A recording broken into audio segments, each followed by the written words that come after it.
channel, Prettyland. So for today's video po, papakita ko po sa inyo yung mini toy ko.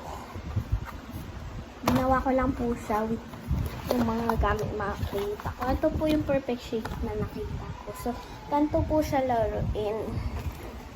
Kailangan po, ilayo ko po tong box.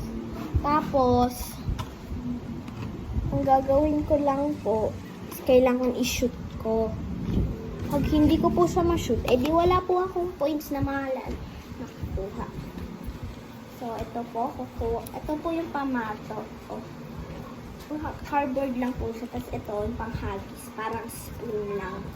DIY kasi ako gabi. Tapos, i-shoot mo ganun. Yan, may 1 point na ako. Ito yung pangkuha niya. Pag nahulog siya dito sa may sahig. Pag meron kang hindi na-shoot. Ayun yung pangkuha. Ito pang parang walis. May 1 point na ako. Oh no! Okay.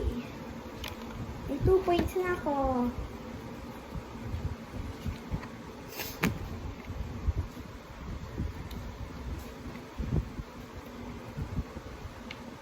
Alo, yun yung narating yung isa.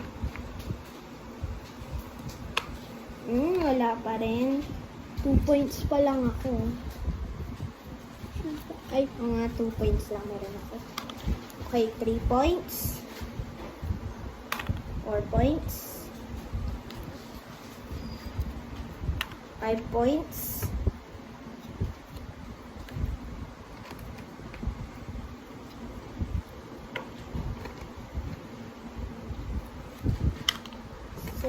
6 points.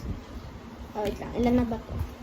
1, 2, 3, 4, 5, 6. Okay, last na. Last na po to.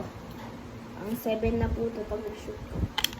Okay, 7 points lang po meron ako. So, kukunin ko.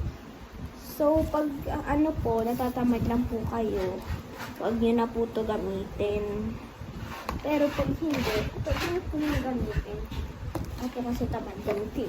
Para lang yun sa mga gusto gamitin. Ay, matanggal. Ay.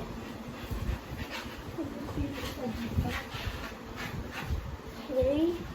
So that's all for today's video. I hope you guys enjoyed. Don't forget to subscribe, like, and share. See you in the next videos. Bye!